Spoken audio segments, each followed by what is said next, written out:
Boleh dikatakan kasus ini yang pertama kali mengungkap ke publik bukanlah Risma. Kalau ada tuduhan kubu Jokowi yang menuduh klien kami membuat gaduh ya, sebenarnya tuduhan gaduh itu lebih cocok, layak, dan tepat diarahkan kepada saudara Joko Widodo. Kalau dia yakin asli nggak perlu pakai penjara. Sekarang pertanyaan saya sederhana, siapa yang mau tetap eksis dengan klaim ijazahnya palsu, dimaki seluruh rakyat? Siapa coba? Saat ini statement kami kepada Jokowi apa? Masuk perangkap. Mereka ya kelompok Faisal Assegaf, Rapli Harun, kita lihat kan selalu menyerang Insinyur Joko Widodo. Tapi kita lihat kali ini ya, ini masih teguran. Kalau mereka mungkin nggak sadar, kedepannya lebih parah ini mereka nih. Coba kita lihat orang-orang yang membenci Pak Jokowi sebelumnya, meninggoy. Ini mungkin sebentar lagi nih.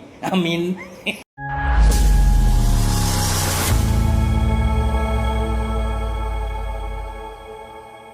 Assalamualaikum warahmatullahi wabarakatuh, saudara-saudaraku sebangsa dan setanah air. Dimanapun kalian berada, semoga kalian selalu dalam kondisi sehat walafiat ya.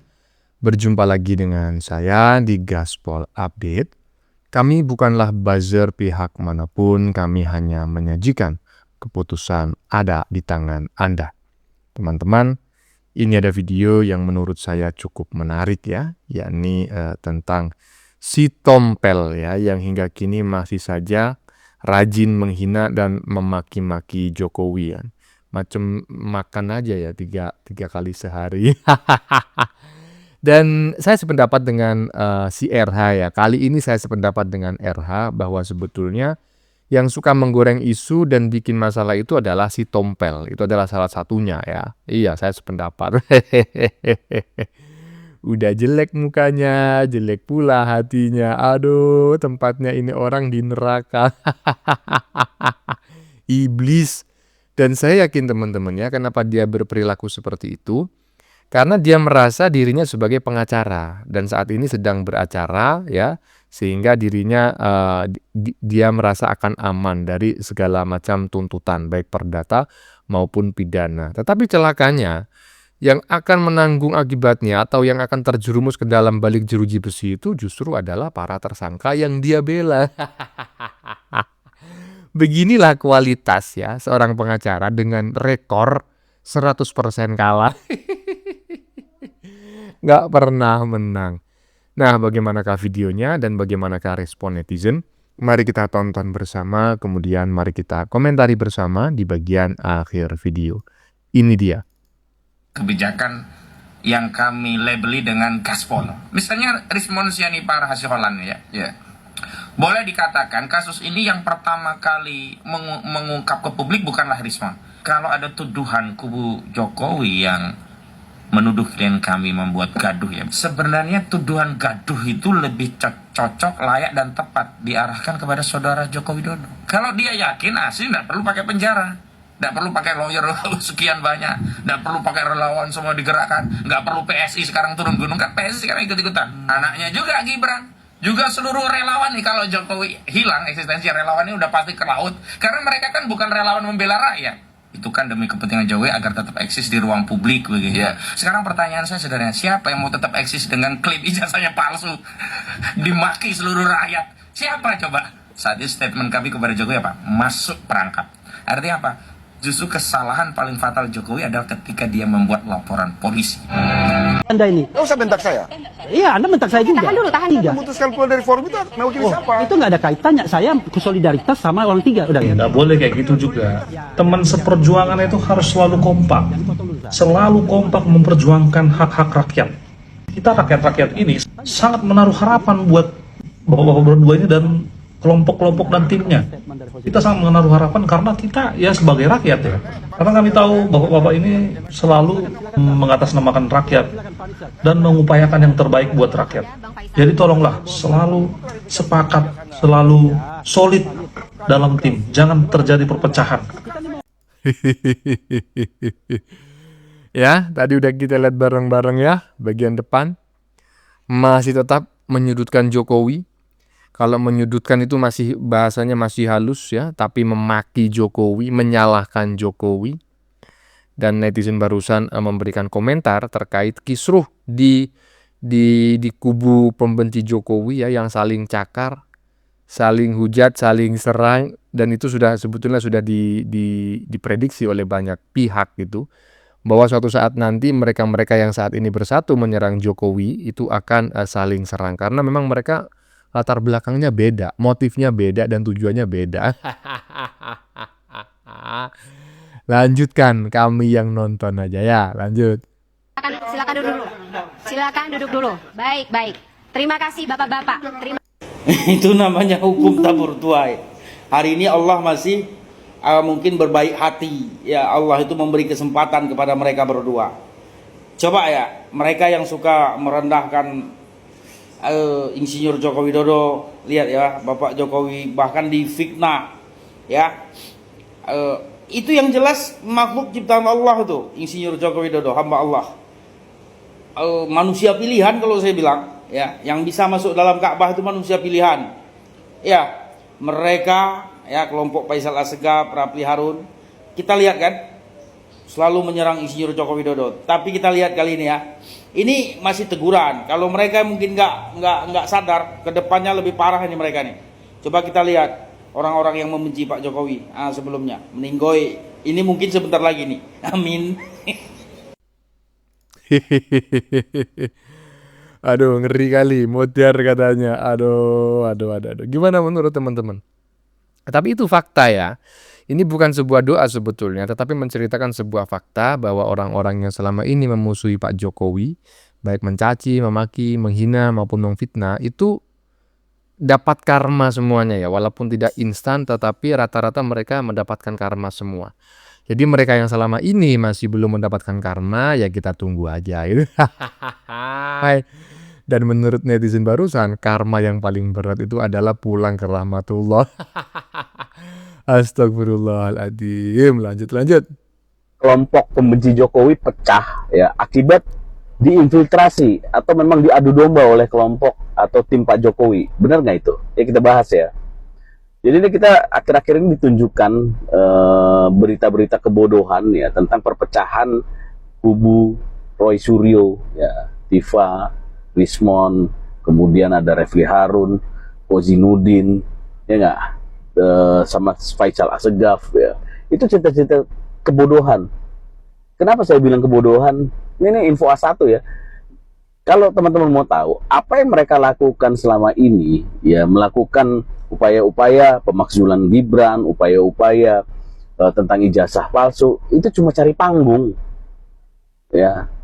Mereka cari panggung supaya mereka didengar oleh Pak Prabowo dan mereka mendapat sesuatu, entah itu jabatan, entah itu karir, ya, oleh Pak Prabowo. Tetapi Pak Prabowo tidak pernah mau bertemu dengan orang-orang itu. Nggak mau, ya, karena Pak Prabowo lebih sayang kepada Gibran dan Jokowi. Buktinya ya kemarin dikasih kesempatan dong mereka untuk menunjukkan kepada kita semua, ya tanpa izin Pak Prabowo ya nggak mungkin lah Mas Gibran pidato di Afrika Selatan, terus Jokowi juga di Bloomberg ya di Singapura, nggak mungkin gitu. Nah kembali lagi, apakah benar sih dipecah? Nggak ada yang mecah itu kelompok itu. Kelompok itu memang orang-orang yang mau mencari panggung, mau mencari karir ya, namanya di politik ya, mau mencari duit ya, jelas ya. Ada yang di situ YouTuber, ada yang di situ cari uang dari politik ya kan. Kita lihat semua model-modelnya. Ada yang mau mencari ketenaran ya. Tapi mereka memang orang-orang yang nggak laku, yang nggak bisa apa-apa ya, bisanya cuma apa? Membuat kegaduhan. Makanya mereka dipakai oleh pengusaha-pengusaha, oleh orang yang punya kekuatan uang. Dipakailah mereka oleh orang-orang politik.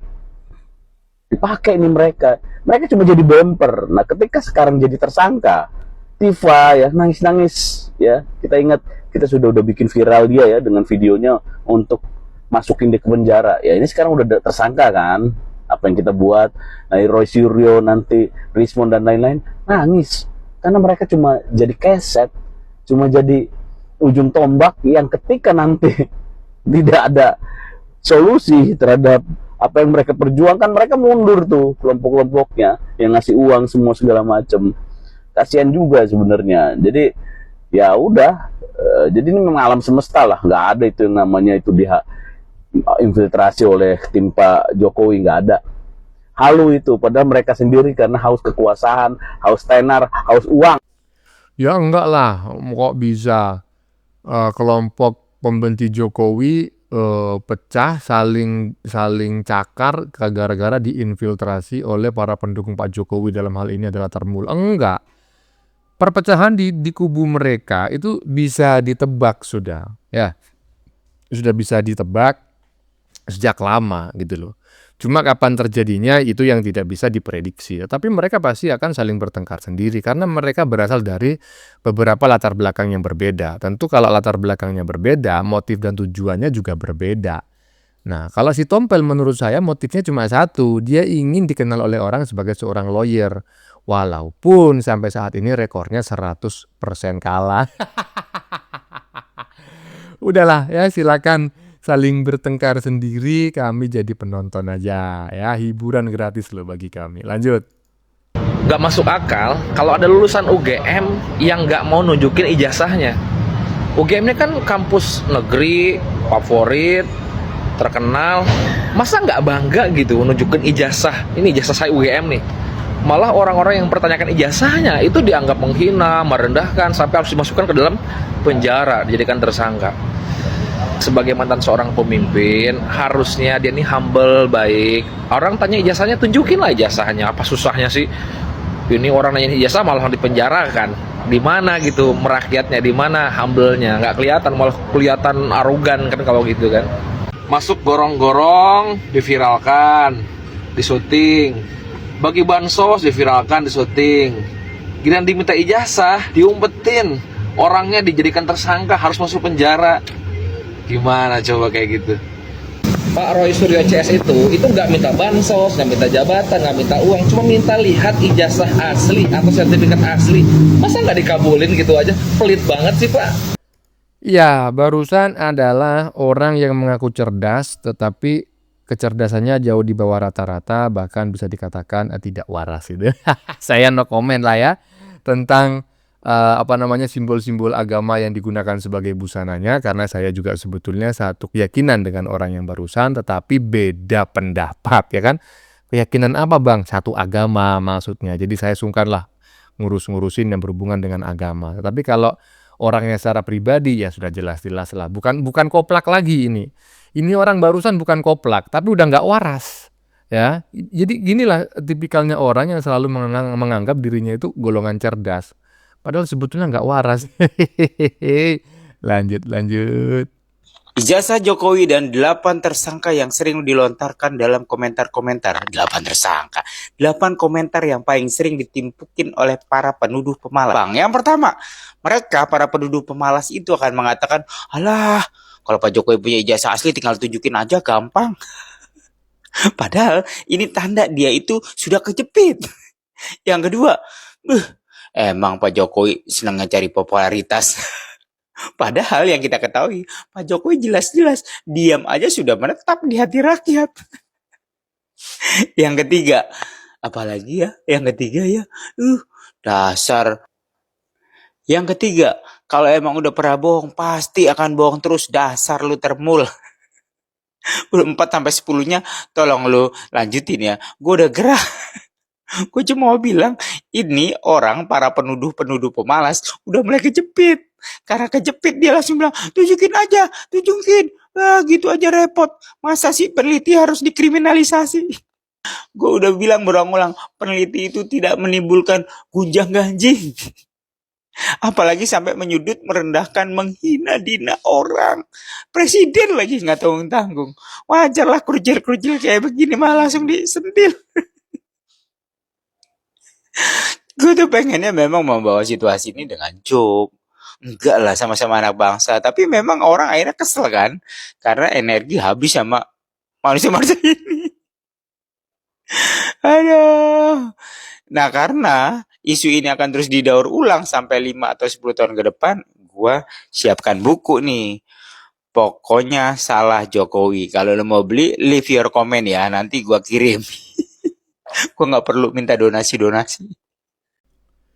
Nah, ya, itu pendapatnya netizen barusan dan saya sangat sependapat. Nah, saya berharap teman-teman juga sependapat dan silakan tulis komentar Anda di kolom komentar ya. Lanjut. Lah cok, dengi ana sing teko. Lah wong wis ora dadi presiden kowe jadi ucrek-ucrek wae ijazahe maksude apa rengokno cok. Presiden kuwi ya entuk pensiunan, iji entuk pengawalan, kabeh mau kuwi ya saka pajeke rakyat. Nek enek rakyat sing teko kuwi ora apa-apa.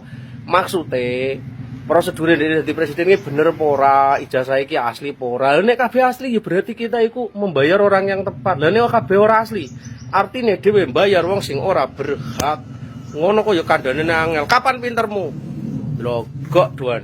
Ucrek-ucrek wae ijazahe maksude apa rengokno cok. Presiden. Gembel, Kima. Itu apa yang di jidatmu itu? Tai lalar apa tai kambing tuh? Coba kau bersihkan dulu. Otakmu jadi kotor tuh, gara-gara itu, ya. Kamu itu, ya, hanya manusia dungu, manusia tolol, manusia idiot, ya, yang sama sekali tidak punya kapasitas, ya, mengomentari ijazah Pak Jokowi itu, ya, tolol, ya. Saya coba tanya kamu sekarang, dalam hal ya legalitas suatu dokumen, siapa sih yang berhak mengatakan itu asli apa tidak? Ya, saya tanya kamu sekarang, orang yang mengeluarkan, yang mencetak dan memberikan, atau orang yang tidak pernah melihat, tidak pernah pegang, ya, bukan orang yang ada aja ya.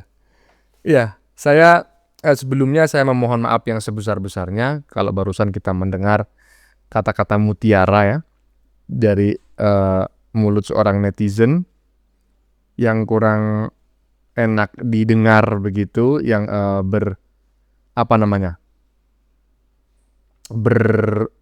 tidak sesuai dengan etika, norma dan nilai-nilai yang berkembang di masyarakat. Saya memohon maaf. Tapi saya sependapat dengan apa yang dia sampaikan terkait pernyataannya menanggapi komentar netizen yang baju merah tadi. Yang katanya, ya kita menanyakan ijazah Jokowi asli ataukah tidak. Ya kalau masalah tanya nggak ada yang salah. Tanya nggak ada yang salah gitu loh. Cuma masalahnya, si gerombolan si maling panci ini tidak sedang bertanya. Ya, selama ini mereka itu mencaci, memaki, menghina, dan memfitnah. Menjustifikasi bahwa ijazah Jokowi itu palsu. Ya, padahal mereka nggak ngerti bahwa ijazah Jokowi itu asli gitu loh. Jadi tolong dibedakan antara bertanya dengan menjustifikasi. Itu aja ya. Bagaimana menurut kalian? Keputusan ada di tangan Anda. Silakan tulis di kolom komentar, baik Anda yang setuju maupun yang tidak setuju dengan isi konten ini. Sebelumnya saya memohon maaf ya jika dalam penyajian konten ini ada kata-kata yang menyinggung, kurang tepat penggunaannya, atau ada data yang dianggap keliru atau salah. Saya memohon maaf yang sebesar-besarnya. Kita jumpa lagi di lain video. Salam NKRI.